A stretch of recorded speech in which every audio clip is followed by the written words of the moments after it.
So is your brand like a vending machine? Has your brand become a vending machine?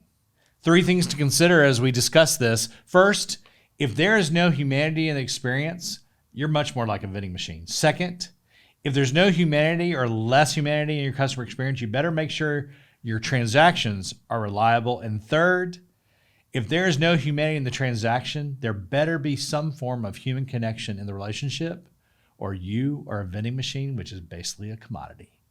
And you know, we don't like commodities here. Hey there, my name is Ed Howie, and this is How We Grow a Brand. 1, 2, 3. If you like what you learned from this episode, subscribe to our channel, and hey, smash that like button. You ready to go? Let's get on to today's chat. Do you remember your first time using a vending machine? I mean, think about it. You had a desire. You walked up to this big hunk of metal. Vending machine. You saw what you wanted. You put your money in. That little crank turned, and that package of toast cheese crackers just dropped to the bottom. You reached in and grabbed it. Magical. Then the second time, or the third time, and fourth time, and then sooner than later, just an inanimate object that gives you what you want. But there's no relationship. There's no magic. There's no smile, that's for sure. But the technology was amazing. The convenience was essential. And it saved you time from having to leave school or leave the office and go out to the convenience store. It was functional at best. Focus on the function and not the fun. Now, as we look at what has transpired over the last 2.5 years in the world of customer experiences and the world of social distancing and all that, a lot of brands that used to be about the experience are really about the function. And you've lost your smiles, people. You become a vending machine. Now, there are customers that need the vending experience, but man, do you really want to minimize your brand to be just a bag of food handed through a window? Or worse yet, a bowl of salad sitting on a shelf that you get out of the car, grab it, walk back in, and you know what? You're a vending machine. You're a vending machine. So as a consumer, I want you to think about what is the difference between getting my food from an inanimate object, whether it be literally a vending machine or like a shelf by the door or a nondescript, non-communicative Uber driver, versus walking into your restaurant, whether you're literally a restaurant or not, but walking into your brand and having that personal connection.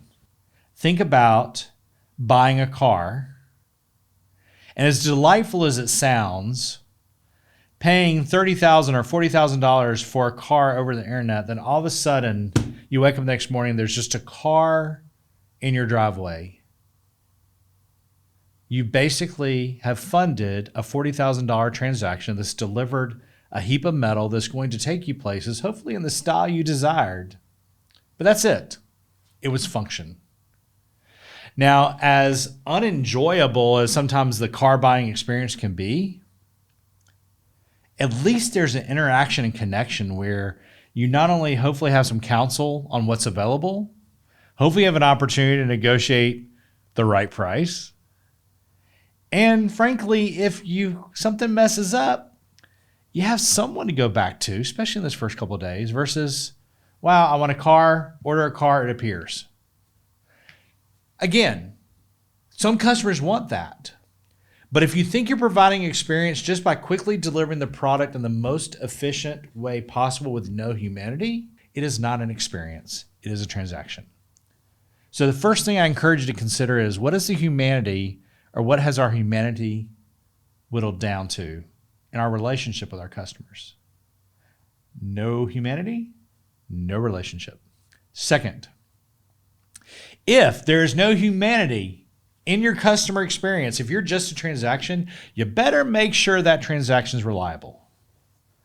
Now, I did not start using Amazon until right at the COVID, okay? Call me a late adopter, rare, but I mean, I never really had thought about buying stuff online like that. And while Catherine had bought stuff on Amazon and we had an account, I never used it. But COVID introduced me to the ease of Amazon. So several weeks ago, we were traveling abroad and I wanted to make sure we had the right power adapters. And so about 4 days before we were leaving the country, I got on Amazon, found exactly the adapter I needed. It was actually the same adapter that Catherine had bought that I wanted to make sure we had another one. So I ordered that, another item, and it said delivery in the next 4 to 8 hours. Now, what's cool about the Amazon experience is you can see all your options. You can choose it. You can put it in your shopping cart. It can tell you when it's going to be there. You press click to buy or whatever it says, and then it appears. Well, as they've grown and gotten more sophisticated, obviously, you can actually track where the package is. So while I had a day or two wiggle room, they said they would deliver it by 8 o'clock. And you know what? It was one stop away for an hour,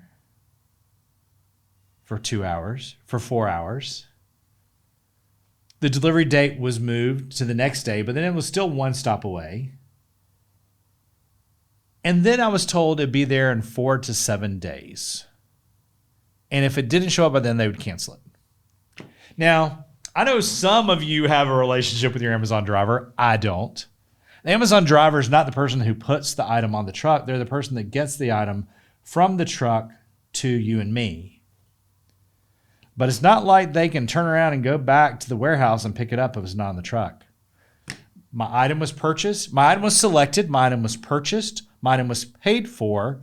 My item was put on the truck. My item never got off the truck. I have no idea where that item is.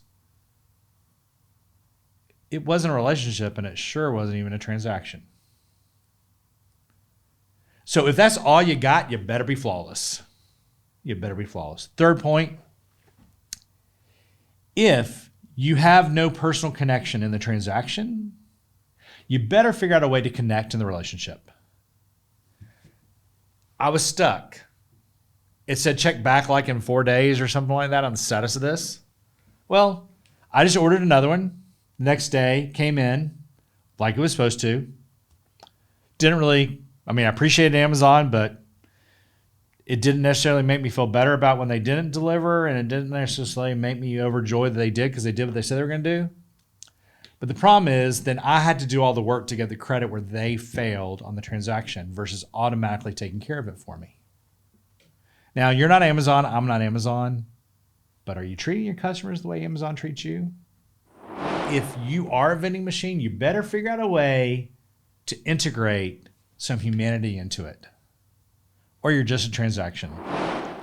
And if you're not a flawless transaction, you are not a trusted transaction. That sounds a whole lot like a commodity, and you know how we feel about commodities.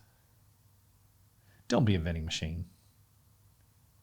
But if you need to be a vending machine, figure out a way to get that smile in there. Because, I needed an adapter, but I sure prefer an adapter with a smile.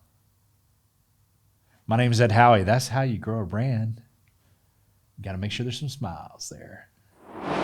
I sure hope this helps you with your brand, your business, your life. As importantly, I hope this has inspired your day. If you'd like to learn more about me or how I grow a brand, go to edhowie.com. Or better yet, if you want to book me to come speak to your group, click Book Ed to Speak, and I'll bring the woo to you. Can't wait to see you next time on How We Grow a Brand.